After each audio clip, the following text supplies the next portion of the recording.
उत्तर प्रदेश में अलग अलग इलाकों से बम की सूचना ने आज हड़कंप पैदा कर दिया था। हालांकि अब प्रशासन पूरे तौर पर अलर्ट है। मथुरा हो, प्रयागराज हो, कानपुर हो, नोएडा हो, 4 ऐसी जगहें, ऐसे शहर, चाहे वो मथुरा हो, कानपुर, प्रयागराज, नोएडा, जहां पर बम की कहीं पर खबर, कहीं पर अफवाह ने हड़कंप से मचा दिया था। मगर क्या वाकई ये महज एक इत्तेफाक है? मथुरा के रूप सिनेमा हॉल में बम की सूचना के साथ में हड़कंप मच गया। तो कानपुर के साउथ एक्स मॉल को बम से उड़ाने की धमकी मिली, नोएडा में बम से उड़ाने की धमकी दी गई, प्रयागराज में विनायक सिटी सेंटर को उड़ाने की धमकी दी गई। हर जिले में इस वक्त प्रशासन अलर्ट मोड पर है और तस्वीरें आप देख रहे हैं अलग अलग जगहों की। जिस तरीके से अब प्रशासनिक टीमें, पुलिसिया टीमें वहां पर चाको चौबंद कर दी गई हैं, क्योंकि क्या ये महज इसे एक इत्तेफाक मान लिया जाए कि बड़े शहरों में मथुरा जिसकी अपनी एक धार्मिक पहचान है, प्रयागराज जिसकी अपनी एक धार्मिक पहचान है, कानपुर जो कि अपने आप में एक औद्योगिक सेक्टर के हिसाब से कानपुर उत्तर प्रदेश में एक बड़ा और चर्चित शहर माना जाता है। इसी के साथ में नोएडा जो कि एक औद्योगिक सिटी के तौर पर देखी जाती है। जाहिर तौर पर ऐसी महत्वपूर्ण जगहों पर, ऐसे महत्वपूर्ण शहरों से बम की खबर आमना सामने, भले ही वो हॉक्स कॉल साबित क्यों ना हुई हो, भले ही उसमें से ज्यादातर खबरें फेक क्यों ना रही हो, लेकिन महज क्या ये एक इत्तेफाक है या इसके खिलाफ में किसी तरह की कोई षड्यंत्र या किसी तरह की कोई साजिश है? बहरहाल उत्तर प्रदेश की पुलिस और उत्तर प्रदेश का प्रशासन इन तमाम चीजों को संज्ञान में लेकर के और अब इस पर ज्यादा सख्ती के साथ में हमारे साथ इस वक्त प्रशासन ज्यादा सख्त है। हमारे साथ में हमारे 2 सहयोगी इस वक्त जुड़ चुके हैं। हमारे साथ में उत्तर प्रदेश की राजधानी लखनऊ से हमारे साथ जुड़े हुए हैं संदीप खेर, और साथ ही साथ में हमारे साथ नोएडा से इस वक्त जुड़े हुए हैं संजीव।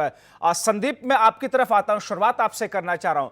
संदीप, क्या इसे महज इत्तेफाक मांगे कि उत्तर प्रदेश के 4 बड़े शहरों में प्रयागराज, मथुरा धार्मिक शहर, कानपुर और नोएडा जो औद्योगिक शहर के तौर पर देखे जाते हैं, इन जगहों पर बम से जुड़ी हुई खबर का आना ही महज इत्तेफाक है या इसके पीछे किसी तरह की साजिश की तरफ एक संकेत है? पुलिस प्रशासन इस पर क्या कह रही है और अब आगे की तत्परता किस तौर पर दिख रही है? बिल्कुल जब्बार, आपको बता दे रहे कि जिस तरह से आने वाले समय में 26 जनवरी आ रहा है, साफ तौर पर कह सकते हैं कि हर एक जगह पर वीवीआईपी मूवमेंट होता है। उसमें अगर हम बात करते हैं लखनऊ के विधानसभा की, यहां पर भी झांकियां निकाली जाती हैं, जिसमें यहां पर उत्तर प्रदेश के मुख्यमंत्री योगी आदित्यनाथ के साथ साथ गवर्नर भी मौजूद रहती हैं। और जहां एक तरफ देखिए पुलिस ने आज जो अपना एक चेकिंग अभियान चलाया है, जिसमें लखनऊ के ताज होटल में भी वहां पर पहुंच के वहां पर चेकिंग की गई है, तमाम तरह की पड़ताल करी गई है, क्योंकि जिस तरह से देखा गया है कि बम की सूचना मिली है तो साफ तौर पे कई जगह पर इसकी मॉकड्रिल भी की जा रही है। लेकिन जिस तरह से लगातार अगर हम बात कर रहे हैं कानपुर, लखनऊ, नोएडा, मथुरा, वहां पर ऐसी सूचना मिल रही है तो बिल्कुल इसको किसी भी तरह से इत्तेफाक नहीं कहा जा सकता। इसके लिए जरूर पुलिस के पास एक ऐसा इनपुट है जिसके आधार पर वो अपना जांच पड़ताल का अभियान चला रही है और साफ तौर पर देखा जा रहा है कि लगातार जिस तरह से तमाम तरह की टीमें अब जुटी हुई दिख रही हैं। मैं आपकी तरफ संदीप वापस आता हूं। हमारे साथ संजीव है नोएडा से। संजीव, जो खबर सामने आई और ऐसा लगा कि बम जैसी कोई चीज दिखी है, क्या कुछ कहा जा रहा पुलिस की टीम से? बम डॉग स्क्वाड टीम की तरफ से जो आई थी चेकिंग करने के लिए, कहा यह गया कि इसको जांच एजेंसियों के पास में भेजा भी जा रहा है? बिल्कुल, मैं आपको बता दूं, क्योंकि नोएडा जो है अपने आप में एक काफी जो है उत्तर प्रदेश का हाईटेक शहर भी माना जाता है, देश की राजधानी दिल्ली से सटा हुआ भी है। शुरुआत जो है कल जिस तरह से एक जो है कॉल आई और कैलाश हॉस्पिटल, जो कि यहाँ के मौजूदा सांसद हैं डॉक्टर महेश शर्मा के हॉस्पिटल में बम की सूचना मिलती है। बाकायदा वहाँ पर जो है बम स्क्वाड पहुँचता है, लेकिन वहाँ पर कोई बम या इस तरह कोई वस्तु नहीं मिलती। लेकिन आज सुबह जिस तरह से, क्योंकि छिजारसी जहाँ पर ये जो बम मिला है वो गाजियाबाद की सीमा से सटा हुआ क्षेत्र है और वो काफी भीड़ भाड़ वाला भी क्षेत्र है। वहाँ से तमाम जो कह सकते हैं नौकरी पेशे वाले लोग हैं, मजदूर तबके के लोग हैं, वो वहां पर काफी बड़ी तादाद में रहते हैं, क्योंकि जो भी नोएडा में जॉब करने आते हैं वो गाजियाबाद से या फिर हापुड़ से वो इसी रास्ते से नोएडा में एंट्री करते हैं। लेकिन जिस तरह से वहां पर बम नुमा जो वहां पर जो वस्तु मिली है, हालांकि जिस तरह से उसमें पूरा जो है मीटर लगा हुआ था, जिस तरह से उसमें ट्रांजैक्शन लगे हुए, तो कहीं ना कहीं वो अपने आप में दर्शाता है कि ये बम है। हालांकि जो पुलिस कमिश्नर है वो खुद मौके पर पहुंचे, उनका कहना है कि हमने जो वहां पर बम मिला है उसको डिफ्यूज कर दिया गया है। तो डिफ्यूज करने का जो मतलब है, जाहिर सी बात है वो कहीं ना कहीं उसमें बम होने की पूरी आशंका है। हालांकि पदार्थ है, जांच पड़ताल के लिए भेज दिया है, किसी ऐसी चीज को ही डिफ्यूज किया जाता है जिसके ब्लास्ट करने की संभावना होती है। डिफ्यूज करने का मतलब, जैसा कि उन्होंने ऑफिशियल स्टेटमेंट दिया कि हमने उसे डिफ्यूज कर दिया, लेकिन अभी भी संदेह इस बात का है कि ये चीज बम हो सकती है, गर्चे वो कह रहे हैं कि बम नहीं थी। कब तक रिपोर्ट आ जाएगी संजीव, कोई जानकारी आ पाई? देखिए, अभी क्योंकि काफी गंभीर मामला है, उत्तर प्रदेश के नोएडा के साथ साथ तमाम और शहरों में इस तरह की जो सूचना मिली है, तो कहीं ना कहीं इसके पीछे एक बड़ा जो है सिनेरियो हो सकता है या बड़ा गैंग हो सकता है। ये जो है यहाँ की जो लोकल LIU है, संजीव, मैं उस पर चर्चा कर रहा हूं। मैं ये समझना चाह रहा हूं संजीव, जो पुलिस का एक स्टेटमेंट ऑफिशियली आया कि हमने डिफ्यूज उसे कर दिया है और इसे लैब में भेजा है टेस्टिंग करने के लिए, ताकि ये पता चल सके यह एग्जैक्टली है क्या। ये जो लैब में भेजा गया है, कब तक उसकी रिपोर्ट आने के बारे में कुछ पुलिस की तरफ से कोई जानकारी दे पा रही है पुलिस?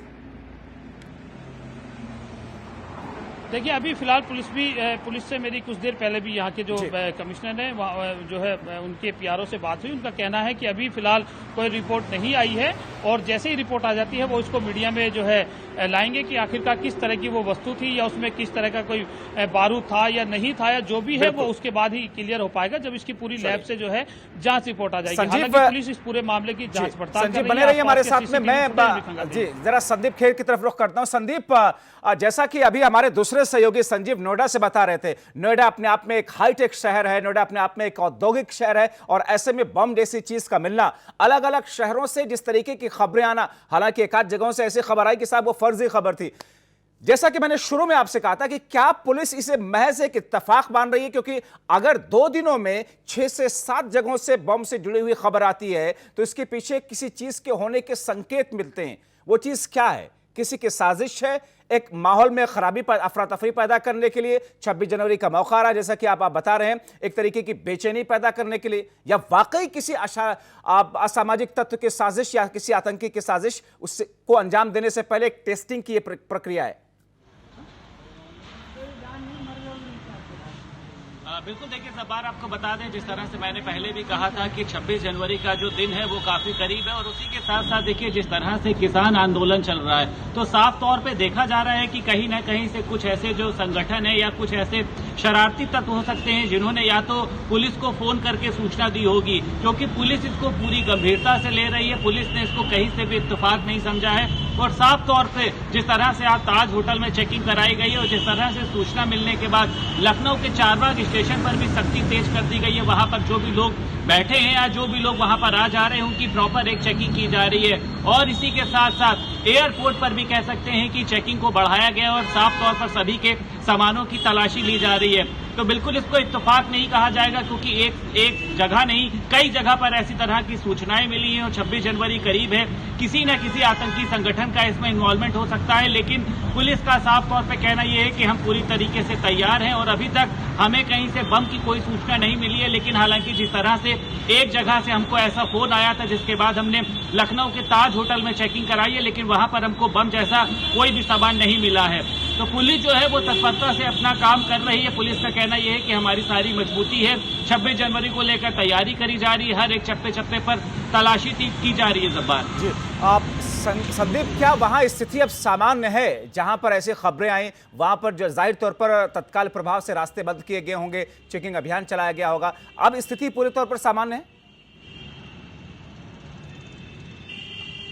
बिल्कुल, देखिए आपको बता दें, जिस तरह से कह सकते हैं ताज होटल में जब पुलिस पहुंचती है और पुलिस के साथ देखिए तमाम टीमें भी मौजूद होती हैं, तो वहां पर थोड़ा बहुत अफरा तफरी का माहौल जरूर हो जाता है, क्योंकि जिस तरह से सूचना मिलती है और वहां पे जो आसपास लोग होते हैं, तो साफ तौर पे जिस तरह से पुलिस वहां पर पहुंचती है, पुलिस वहां पर जांच पड़ताल करती है, वहां पर लोग जो है वो काफी आशंकित होते हैं। लेकिन कुछ ही समय बाद पुलिस उनकी शंका को दूर करती है और पुलिस बताती है कि हम सिर्फ जांच करने के लिए आए, यहाँ पर ऐसा कुछ भी नहीं है। तो साफ तौर पे पे सभी स्थान, जिसमें देखिए जो भी मुख्य स्थान होते हैं, जिसमें अगर हम बात करें एयरपोर्ट की, बात करते हैं स्टेशन की, या फिर बात इन करें चाहे तमाम होटल जगहों की, पर तो ऐसे सुरक्षा स्थानों पर व्यवस्था पुलिस और अपना ज्यादा अभियान बढ़ा चला दी रही गई है, है। जैसे कि हमारे सहयोगी संजीव और हमारे सहयोगी संदीप कानपुर लखनऊ से और नोएडा से हमारे साथ जुड़ करके आप लोगों को बता रहे हैं। बहुत शुक्रिया आप दोनों का, संदीप और संजीव, आप लोगों ने विस्तार से इस पूरे मामले पर जानकारी रखी। जाहिर तौर पर अलग अलग शहरों से, अलग अलग जगहों से बीते 24 घंटे में जिस तरीके से कॉल्स आई हैं बॉम्ब से जुड़े हुए, अपने आप में संदेह भी पैदा करती है। हालांकि पुलिस इन तमाम चीजों को लेकर के गंभीरता से अपनी सुरक्षा व्यवस्था को और ज्यादा, पुलिस प्रशासन की टीमें चौकस हो रही